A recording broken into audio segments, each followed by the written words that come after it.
Welcome to the Sound Gaming Podcast, a D&D conversation brought to you by Cascadia Gamers Alliance.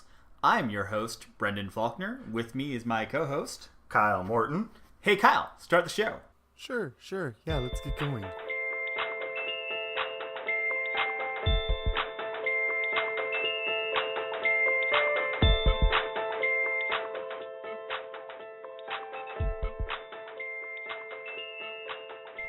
Hey, I am Brendon Faulkner. This is Kyle Morton and Stephanie Harris. We are here today for a recording of Sound Gaming Podcast. Indeed. And we're here today to talk about the honeymoon phase. So, hey Kyle, when I pitched this to you, what was your take on what I meant by that? Well, when I think of a honeymoon phase, I think of the really super excited aspect of a new thing. Right. Like when I get a new computer, for instance, I have this honeymoon phase where I want to touch it all the time. Sure. And then, a little bit after, it still serves its purpose, but it doesn't have that same feel. And that's when the end of the honeymoon phase is, That's kind of where my head was going when I initially thought about it. Can I just make a comment really fast about the guy who's about to get married and his first honeymoon thing was a computer? What can I say? The relationship of my personal relationship's honeymoon phase ended at least a year ago. Yeah. At least. Yeah. So and the great part is her and I are still doing fantastic, and I can't wait to marry her. Mm-hmm. And then maybe awesome. Things will get come back, and we'll have another honeymoon phase. Yeah. Yeah, you We'll will. have a You literal will. honeymoon. Literal honeymoon. It's a mini call, moon. don't text, don't bother him. We're indisposed. Thanks, bye. Bye. That's Right. pretty awesome. So And that's coming up pretty quick too, huh? yeah, next month. Oh. Less than 30 days away. Oh. Yeah. Crazy. We are creeping up on it. So yes, indeed, we are very close. Stephanie, do you have any surface level thoughts on that concept and that idea? No, that's all. Yeah, Okay. it's just is that first love, that almost like lust. Like I've got to have it, I've got to need it, and I've got to do everything I can to be a part of it, and I'm gonna, just Say blow my it again, wad. but slower. The honeymoon phase. lust. So this idea kind of crept in. I had a couple conversations with a couple of people, and I was talking to folks who are starting new games, and talking to some folks who've been doing this for a while. And we actually went out and we got a couple of interviews. Yeah. So those will be attached to the podcast after we're done doing the feed. If you guys want to hear those, I don't think we're going to be playing them live. So you'll have to pick them up. Yeah, you'll have to pick them up on the podcast when you get it from wherever you get it. We get it from a lot of different places now. Yeah, we're basically, if you like listening to a podcast somewhere, we're probably searchable there. So just to name a couple new additions, we are now on TuneIn and Spotify. So find us there. I'm actually pretty excited for Spotify. I use that service quite a bit. So. Yeah. I'm very excited for when we get Alexa to work too. So Right. I'm still figuring that part out. Yes. I'm not entirely sure how it's supposed to, but we'll get there. So Brendon just has a thing about being able to walk into his kitchen and be like, Alexis, play me. that's entirely true. I mean, I have such an abusive relationship with Alexa already. Once I found out that the command Alexa shut up works, oh my god. I understand this relationship now. We can work together while I cook. We get each other. We understand. Wow. Yeah. So I wonder if Alexa has a shrink. Oh. Alexa kind of is my shrink, or at least my punching bag a little bit. Oh goodness. Yeah. So the idea that we have kind of this beginning part, it's also kind of coming out of the last episode that I heard. The last episode that I was listening to, episode 4, we were talking a little bit about your relationship with the gamers in your group and how kind of dealing with them in the long term, there was some hiccups that you were having as far as group dynamics. You could say that.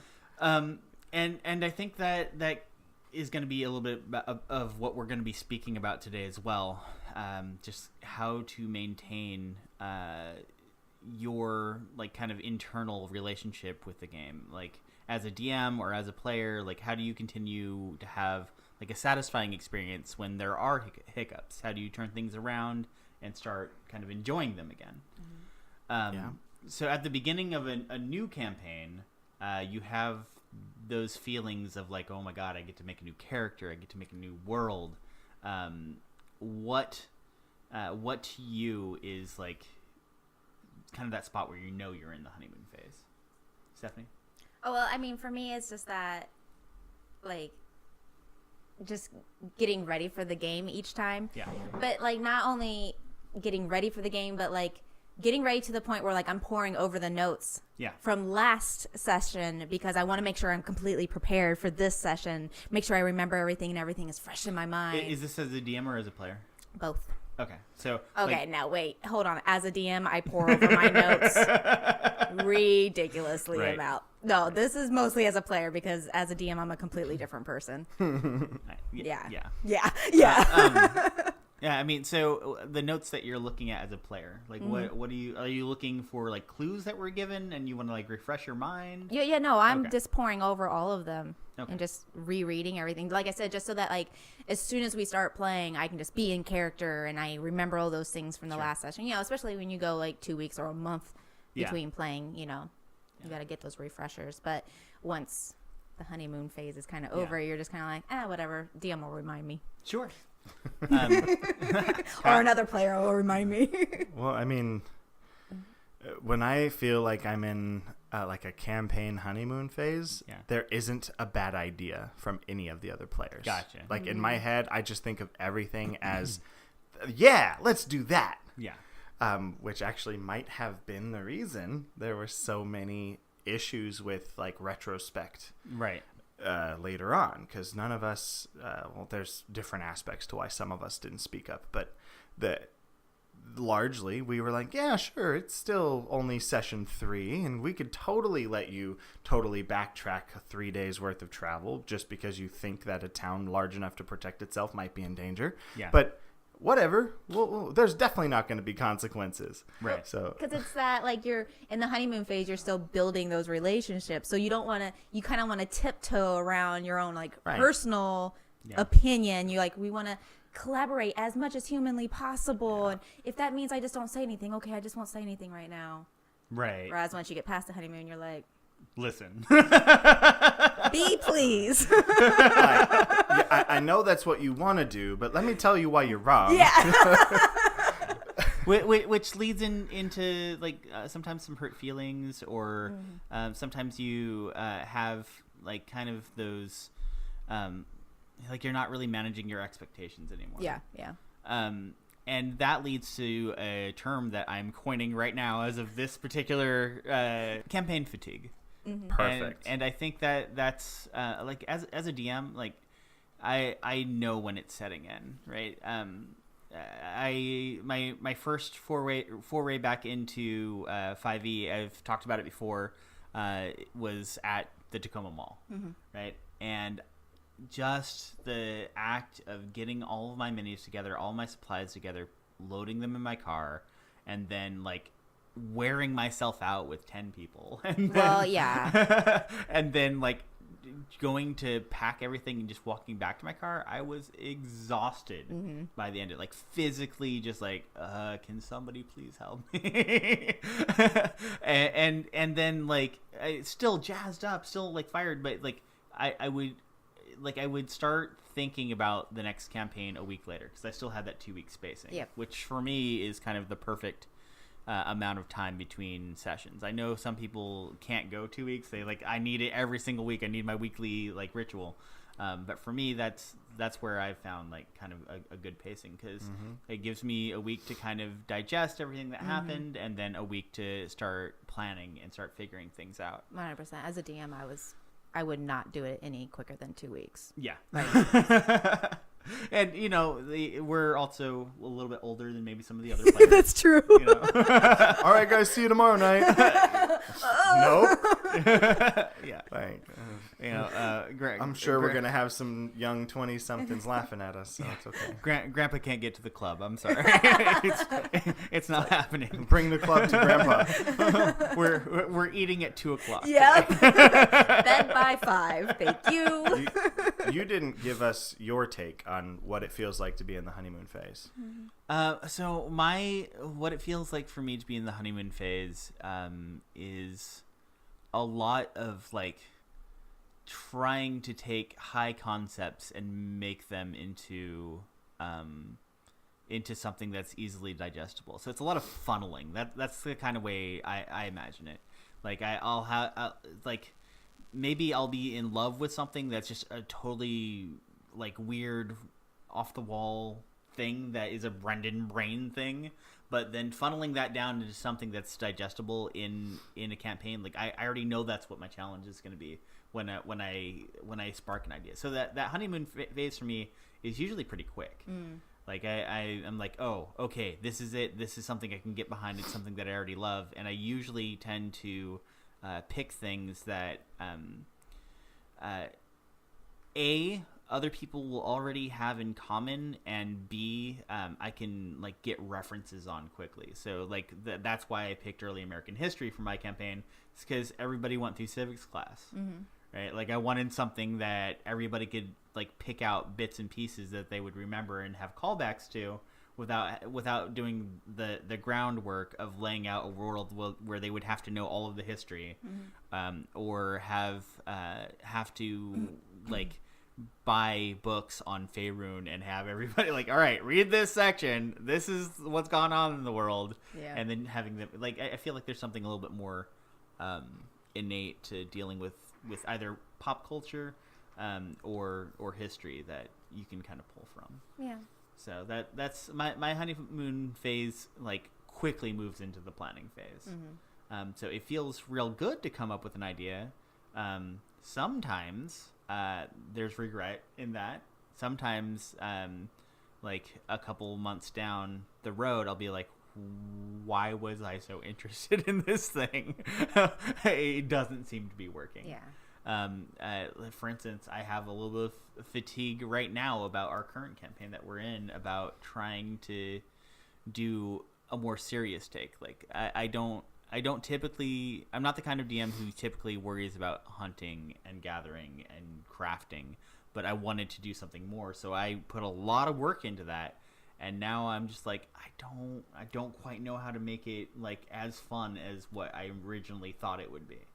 So, as a player, I say, leave it. I mean, we tried, but like it's not as fun. No, and it felt like a chore. Yeah, and like you don't want to come into a game playing it and do a chore. Yeah, absolutely. Yeah. Tell that to people who play like Office Simulator. Hey, I was waiting for like The Sims or something, because I play The Sims a lot. No, like, there's actually a game, Office Simulator, and people get on their computer to play a game that emulates. Anyway, it's a little bit knowing your audience too, right? Like exactly. I don't feel like I have the group to do that idea. Oh, with. I know. I bet you there's a group of listeners somewhere that 100%. Would absolutely love the concept of granularity like that. Yeah. Like, there was actually even a Reddit post the other day where this guy created like a nighttime type of extra role play type thing where a long rest only gives you half your health back. Oh, wow. And you have to actually role play what you're doing to make the camp good enough to give you the rest of your health. Like a proper night watch and a fire and some cooked meal and a shelter. And there was this whole long Reddit post. I didn't read any of it, but I read a lot of the major points that he was making. And it was like, wow, I mean, I see where something like that could be really cool. Yeah, and I feel like I could have fun in that kind of campaign. Like, I could have fun because, like, Skyrim or whatever, I enjoy the crafting. Right. Mm-hmm. You know, I enjoy like mixing things together and trying to come up with new ideas or new potions and like just seeing what works. Right. Yeah. But I don't know that it always translates. It's like, dang it! I I just don't think wasted it does an because ornament. I love crafting in Yeah. any MMO I play, any video game. I love the crafting, and I love, like, I'm very much of a completionist. Sure. So I'm like, I want to find every single recipe that's available, and I will spend hours doing just that. God, and that I'm having sounds an tedious. absolute freaking blast. Yeah. But like Yeah. in this, it was just like it didn't. I'm probably gonna take that to heart and probably like put those booklets aside when Yeah. we come back. And You made booklets like that shows how Yeah. to get things. Yeah. Oh, it was like 10 pages. Yeah. Wow. Yeah, I'll have to see, went I would through. love to see that. Sure. Just It's to kind of see the concept. It's on the Facebook I'm- files. It's in the I'm files aware it on probably is, Cascadia. but It's I in the don't- files. I It's don't look Arcania unless I actually go. Player's Guide. Yeah. Okay. Yeah, I it's will on there. play. I will go. Well, now I'm letting everybody else know too. It's Great. on there if you want to know what we're talking But about. really, you were just blaming me. No, I'm just kidding. Kyle, you're bad, and you should feel bad. 'Cause I'm your ideas totally are bad. feeling it. I'm so tired of people not paying attention about what I put on there. All right. That could be a podcast in and of itself. Oh my god. So, but like coming back, so we all know where we kind of stand when it comes to what it feels like to be in or what your honeymoon phase looks like. Yeah. What are some of the first signs that you feel? Like Feel- when we're starting, okay, now Like the it's- campaign fatigue? Yeah. Or- okay. For me, it's weariness. There's a couple of ways. If you're a good DM, you're probably listening to your players, and I like to usually ask for feedback every once in a while. Say, hey, are you enjoying yourself? Is there anything that you want to see done? Like one feedback that I had that actually led to me writing all of those things was that Rob was unhappy in a previous campaign because like the items that he was getting like didn't feel special essentially. Like he was like, I don't really have any connection to the things that I have. Like I wish that there was like more of a story of them kind of growing with me. And you know, I still have to address that, but like listening to people when they start having complaints, when you look around the room and realize that you haven't made somebody a hero for a couple of sessions is a good way. That's something that I like to do. Oh, that's I a- like to We're have. so That's a different. really good point, though. I like to have vignettes where a part of somebody's story will be a part of the game for the day. And I think that that's important to kind of give everybody a chance to feel like their backstory, like I listened to it and it's made its way into the game. So you seem like you disagree. I Well, no, disagree. You just No, have I a do. different opinion. No, 100%. I disagree. I'll own that up. I don't think that background needs to be. Well, one, it's always there, and I believe it's the player's responsibility to, they react to everything that's going on based on their background or whatever, and so it plays a part that way. I don't feel like that there needs to be actual story elements of their backstory that often, especially when you're sitting at a table with 7 players. Yeah. Because then it feels like nobody's special. If Everybody just gets like these 15 minutes of, Yeah. hey, your backstory's coming into play right now, and you're like, oh, okay, I thought we're dealing this with now. Okay. It gets a little clouded. Like I like to, when I DM, I bring in this like little tiny, tiny, small little morsels. Like, hey, these people walk by, you kind of recognize them, and maybe that can lead off somewhere, but it doesn't have to. I mean, okay, so a good example of like a way that I did it for you was letting your mom get killed off in your campaign. Oh, in that one. Yes. Yeah. No, and that was fine though, because it wasn't it was something that gave her an emotional drive Right. on top of the emotional drive she already had. When I'm saying hero, I'm not saying like we're gonna make the story all about like you being a hero. Yeah, I'm just bringing a focus into something that you would care about. Yeah. Mm-hmm. Like bringing lines of your backstory into the story to create some sort of like internal thought generate. Yeah. So like, but so going back just a little bit on what you said about actually making people feel like a hero. Yeah. Like, I don't think there was a single time when my monk was alive that I felt like my guy was like legit. He was awesome. Yeah. He was why that Yeah. we survived that day. Yeah. When every other person had their little quirk that they could do really well, and I was just sitting there derping along, sometimes climbing trees really well. And some of that is like, some of that is player and some of that is DM, right? Mm-hmm. So yeah, it's the player's responsibility to live in their character and make something of whoever they're trying to be. Sure. But it's also the DM's responsibility to realize that some people aren't great at that, you know? Like sometimes a person will be floundering on their backstory because they just picked like the cookie cutter backstories that D&D Beyond provides, or D&D in general provides. It doesn't have to be Beyond. Yeah. And you know, just like finding ways to develop it and to make it into something that you can own and really enjoy. Yeah, I think my favorite part I'm sorry, I'm going to go off topic a little bit, but like getting all those backstories and then building my world around those backstories. Yeah. You know, like I have my building. You know, like I have my main story that I want to tell when I'm DMing. But then, like, I add all those pieces from their backstories, and I go, okay, well, I can fit that into here, and I can fit that into here. It's kind of, and I'm going to say, like, I kind of got it from, like, Matt Mercer. You know, he'll go on a track that is solely about this one character. Yeah. And, like, other characters can sit there and go, like, oh, well, this reminds me of this, and that's how they feel the emotional connection to what's going on. But, like, the story arc is mostly about this person.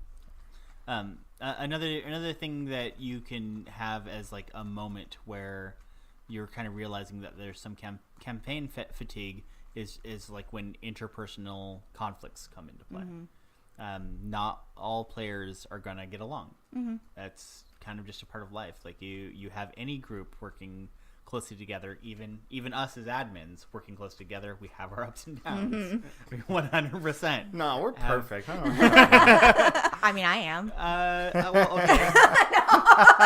I'm not perfect, and I'm okay with that. Oh goodness! But pretty much, like any time that you have folks working together, there's going to be stuff where they get on each other's nerves. Mm-hmm. And you know, especially if you're like kind of throwing yourself out there and saying, "Hey, I've got a new game. Who wants to come play?" You've got strangers in your house, like that's an intense experience all of itself. Yeah. Like it's you know, meeting new people for shut-in nerds like me is sometimes really hard. Yeah. So what do you guys think about that? Like how do you overcome those moments? Well, I host. Yes. So She says, all right, I'm hosting. I have to do this. Well, I do. I am a hostess. So there is that part. But I don't do strangers well. Hold on. Let's touch on that concept. Oh, what? Did I have to host? Yeah, just a little bit. Okay, so when you say you have to host, what do you mean? Oh. Well, I said that technically. Yeah, I don't have to host, but I am a hostess. But maybe I do kind of have to host, because even if I go to somebody else's house, I'll get there early. I will make sure things are set up correctly. Let me rephrase. Just for clarification, what we're kind of talking about is a situation where the DM is not hosting it at their home. Mm-hmm. A player is hosting it in her home, and she's inviting people in, which is a concept that seems to have skipped out on some people. Like some people feel like if you're the DM, you have to. Yeah, and that's silly. I had the bigger space. Yeah. It just made sense for me to host it. Right. Okay. But now continue on with your idea, please. Oh, but I'm trying to think. The only person I didn't know who came into my house was Lindsay. Yeah. Right? Yeah, because I already knew. Yeah, I already knew everybody else. Did you know Angelique? Yeah, we played All the King's Men. Yeah. Oh, I don't know. Maybe right here in this kitchen. Sorry, because I had. Maybe Kyle is even better for this one, because when he was hosting All the King's Men, how many had you met beforehand? Tony, Brendon, and you. No, you hadn't met me before. Right. The first time I met you was in this house. Oh, that's right. Okay, well, I mean, but I'm the wrong person to ask. I love meeting new people, and I'm so quick to you know. I really thank you for wanting to be here, but get out. I have done it before, and I am not afraid to live in the awkward, just for long enough to get a point across. Because, God, well, that concept alone has saved me a lot in life. So I try and exercise it anywhere. And if I had thought any one of those people were not someone I wanted in my house, I would have had no problem asking them to leave and talking to you about it. Sure. Yeah. Just easy as that. I know not everybody is that way though. Right. Some people would just bear with it and be like, "Oh, I'll just make it okay for the team." And Stephanie's definitely one of those. Yeah. And I don't think that's okay. Like I think problems should be addressed as quickly as you feel it's a problem. But that's again me. Yeah. That is my personal take on it. But see, like I think that's my I don't know, Southern upbringing, the whole hostess. Right. You know, you greet people and that's the thing though that I actually did want to touch on though, is that because like I don't like meeting strangers. Right. I have a really hard time. I get all anxious about it. I actually remember the first time that you came to Roundtable. Oh, I had David come with me to protect me. I also had David make me go. I said, you're going to make me go to this.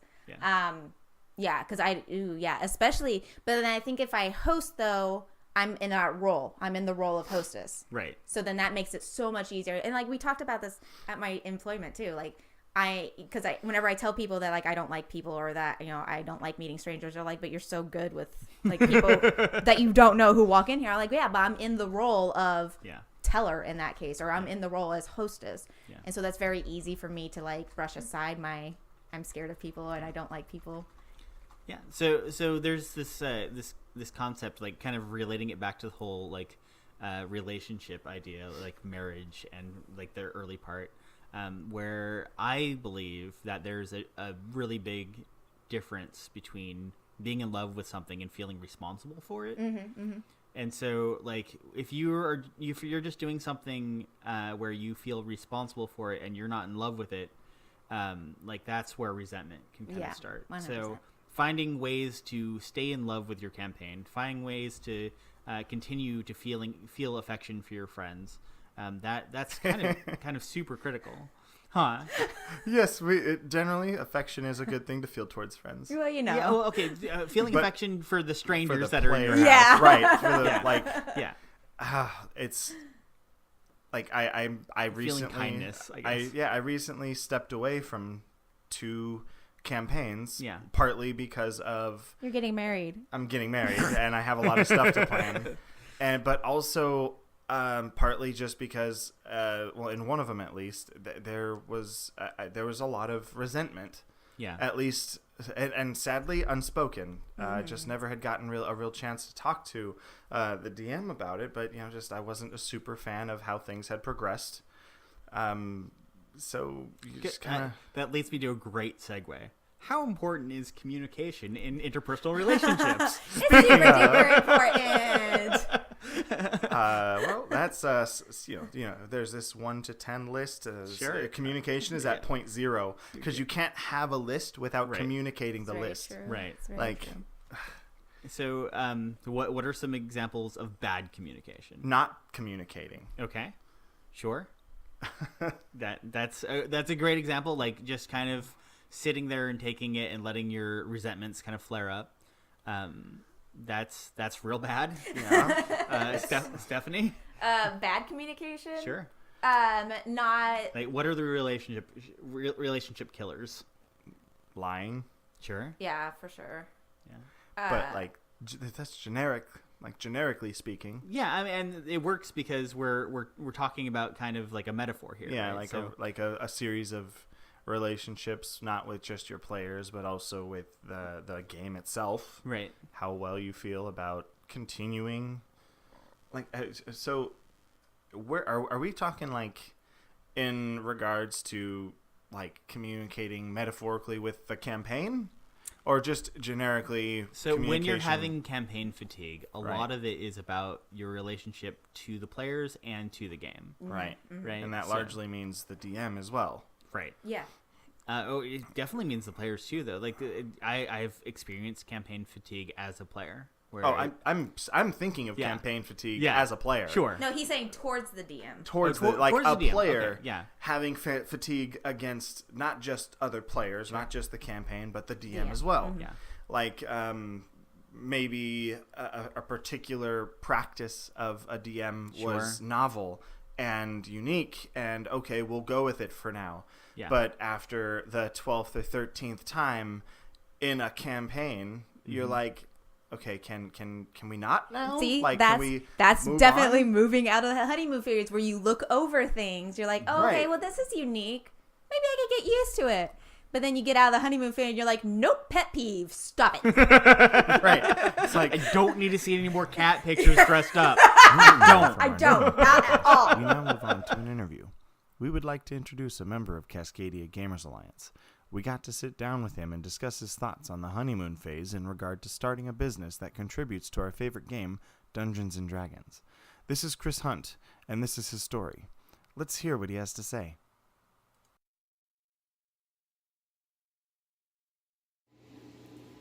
Hey, this is Brendon with Sound Gaming. I'm here to do an interview with Chris Hunt.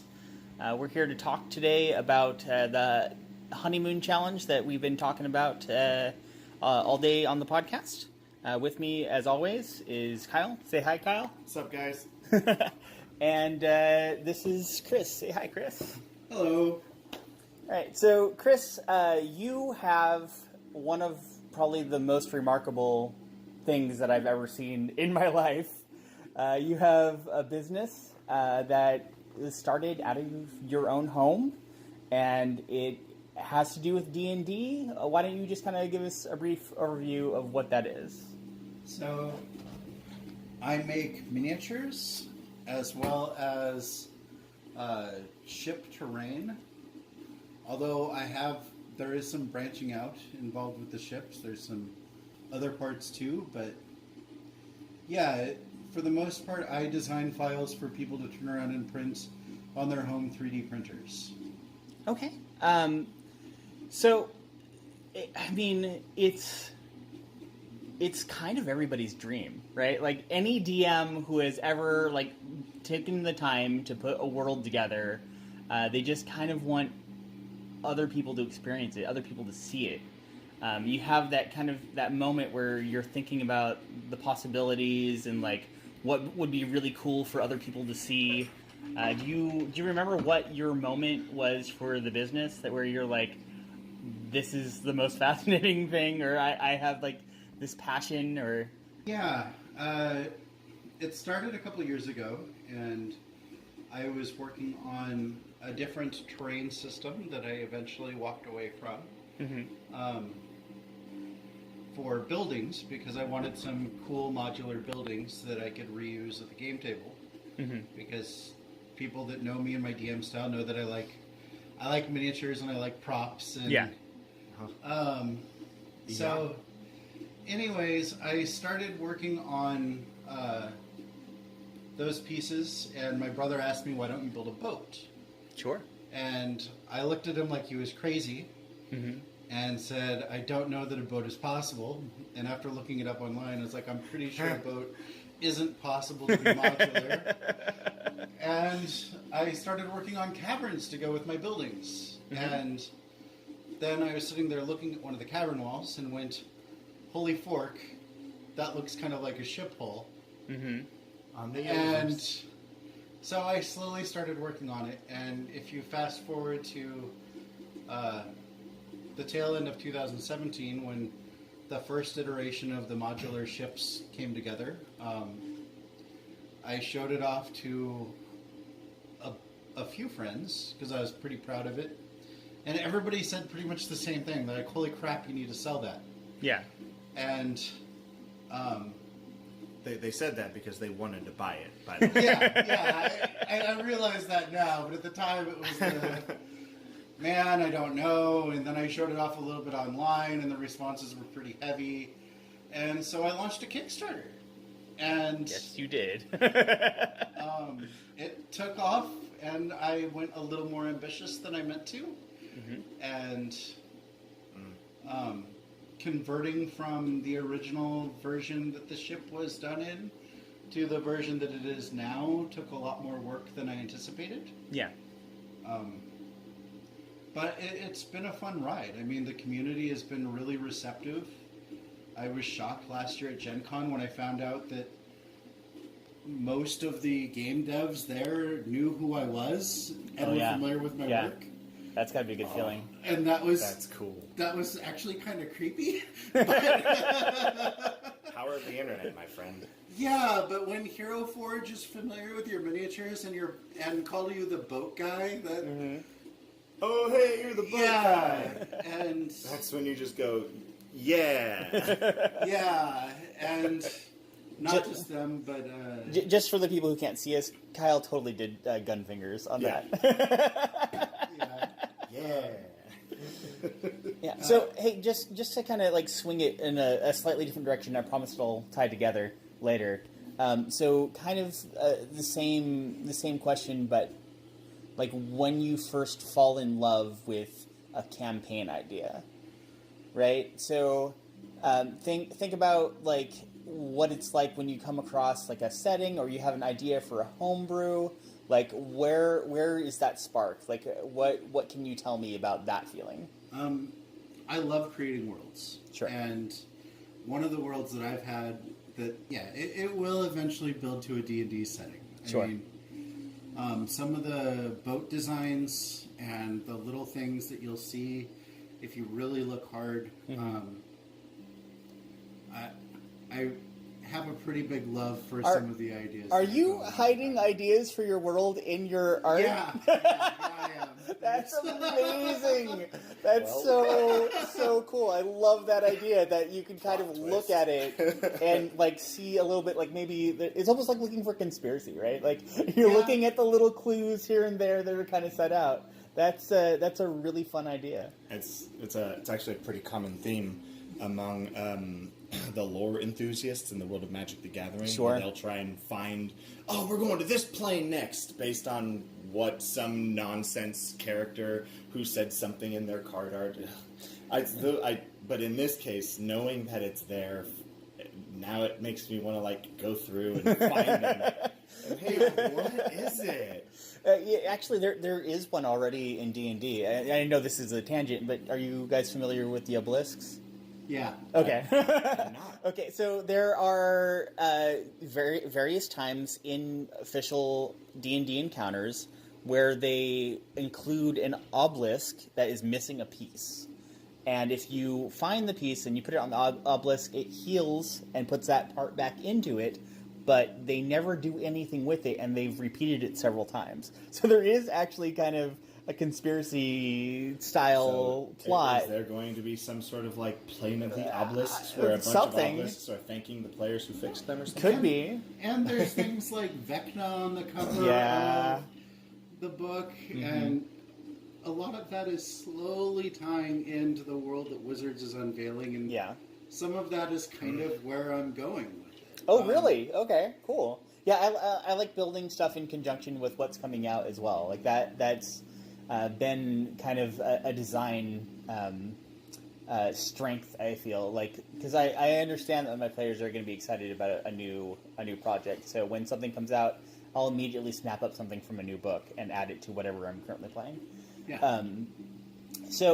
But then kind of going from that excitement to actually running a campaign, right? How do you talk about what it's like actually managing a campaign? Like I've been imagining this, like the analogy that we're kind of using is going from dating to marriage, right? Where it's work, it's more rewarding, but how do you kind of balance that kind of how much effort compared to how much reward you're getting out of it? So when I'm running a campaign, I do a lot of world building, and then I prefer to kind of open it up and see what the players do with it, and then build off of that. Yeah.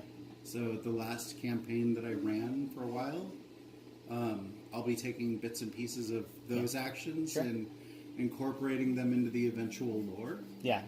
Yeah, that's a fun way to write, is to write based on what your players have done. I'm currently in the middle of doing that exact same thing with Arcania.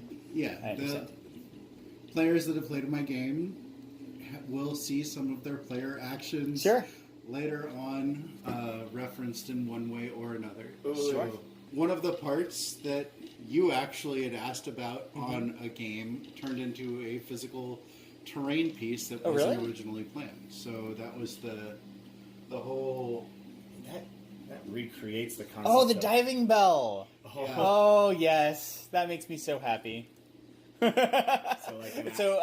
Again, for folks who aren't able to watch us, Chris is currently holding something that I described in his campaign, which is a diving bell that you can drop off the side of a boat. I can flash that in there. And we'll have pictures of that for you as well. So then, kind of like along those same lines, running the business. It's got to be kind of, again, like a marriage or like being committed to a campaign. Yeah, I was scared to death going into running the business. Yeah. And turning it into a business. I worked managing security prior. Right. And which is how we know each other. You were my wife's boss. And had fun with that. Turning this into a full-time thing, there was a lot of trepidation. And Sure. we didn't get a lot of response after the initial Kickstarter for a few months. And so there was some fear there too. I was like, Right. well, is this going to be a one-shot? Then suddenly September rolled around and orders started coming in. And the community blew up from like 50 people to like 300 and something people. And since then, it is actually showing that it can be sustainable. That's awesome. But there was a good few months there where I was starting to get nervous. My wife was starting to get nervous. Right. There was some tension there. Yeah. Because, No, I remember. Remember those conversations. Yeah. We weren't sure, especially until the start of October when it showed that it wasn't a fluke in September. Since then, it's been reassuring. What would you credit as being like the thing that is that success? Knowing that you can turn something like this can become something financially sustaining, and that there's a community out there that is just wanting to eat up whatever you're putting out next. It's true. I mean, kind of mind-boggling at times. Yeah. Yeah, absolutely. I just hope that I can continue to live up to their expectations. Sure. So one question that we always ask guests when they come on, at least for the first time, what does D&D mean to you? Like, where did you get your story? How did you start playing? Like, give me a little bit of that taste of your passion. I started playing in 5th grade in Alaska. I had a friend there. His dad and him kind of taught me how to play D&D. And I was a young kid, but at the same time, my passion even then was fantasy worlds. Sure. So being able to suddenly play in them was just exciting. And then I kind of walked away from it off and on until high school. Yeah. When I ended up finding out that a couple of my slightly geekier sports friends were actually D&D nerds hiding. Sure. And when everybody else would go out into the country and party it up, we would go and camp and play D&D. Yeah. So from there, I found out once I hit the Army afterwards that the infantry specifically is actually secretly all about D&D. You know, we've had quite a few members from Fort Lewis, so I can kind of understand. They spotted a DMG in my bag one day, and suddenly everybody wants to play. And those were really great memories. So I guess D&D's been a part of my life for the majority of it. I mean, over 25 years at this point. Wow, that's awesome. That's amazing. This is why I love getting to talk to people, is because I personally feel that D&D makes people's lives better, and that pretty much anybody could use some of it in their life. Like, it's kind of to the point where I just kind of want to pass it on. Like, I want to get other people involved and to kind of show why we're doing it. Not to justify it, but more to, like, just celebrate it. Like, it's been life-changing for so many people, and I don't think enough of those kinds of stories have been recorded. Yeah, I mean, I've always had social anxiety. Yeah. We moved around every few months when I was growing up because my dad worked on, ironically, boats, doing the welding for them. So when the ship would move, we would move. And there you go. So there wasn't a lot of long-term friendships. Gotcha. Until high school. Yeah. And D&D kind of gave me that ability to interact a lot better with people. Yeah. I'm still a little bit anxious in big gatherings and stuff, but D&D is something that I can always fall back on. And even in a social gathering, there's times where I'm like, all right, I'm just going to pretend that I'm behind the DM screen. Yeah. Yeah, definitely. Like, I mean, it does equip you with different ways of kind of navigating those moments. Sometimes you just got to be like, look, I'm rolling a natural 20 on this. Let's go. Yeah. Here's my charisma save. Yeah. I won't lie; those thoughts have gone through my head before. Sure. What's kind of next for you? After this set of parts finish, next up will be an additional more tying into the setting. Yeah. So the next one, what I'll reveal so far, would be that it'll be elves, gnomes, and dwarves. Yeah. And because this is pretty human centric. Sure. Well, I've seen a little bit. There's some comments. And there'll be something that'll change the way people view another part of the tabletop icons. That's a bold claim, sir. The smile on Chris's face is nothing but impish at this point.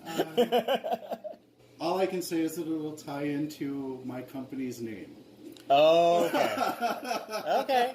All right. I like it. Yeah. I mean, off the record, I'll talk more, but yeah. Yeah. We've talked. Now that you mentioned it, I know exactly what you're talking about. But okay. Yes, and I am also very, very excited to see kind of what comes next. So you've been in Cascadia right since the beginning. So I think you were there at Hosmer the first time we got together. Yes. What did you think? I love the foundations of Cascadia. I think it has the most potential out of any D&D group or organization I've seen, or gaming organization I've seen for Western Washington, and it's something that is filling a void. There used to be one a few years ago, but they died off to the point where I think they're at like 5 members now. Yeah, and that's rough. Cascadia being active though and doing the events that aren't always about gaming, sure, is really exciting. Cool. And I'd love to do the bowling stuff, but my arm just won't let me. So, too many injuries. It's I have a class that scores on gutter balls. Just so you're aware, the barbarian rage for gutter balls is set up. Well, if I were to bowl, I'd have to bowl left-handed, and it would be more gutter balls than anything else. Yeah, no, that's fine. And the temptation is to use the right arm, and the right arm just can't handle it. I understand. They've got the pusher thing. Yeah, definitely. My kid was using it last time when we were testing it. Not even a handicap. It's a tool of the trade. It just feels dehumanizing somehow. I mean, some people choose to use a dice tower. Come on. I won't speak of my opinions of dice towers. I think they're pretty, and that's all I'll say. And with that, I'd like to thank you for once again tuning in to this week's episode of Sound Gaming Podcast. Stay tuned next week, where we continue the conversation and feature more interviews. Thanks, and have a great week.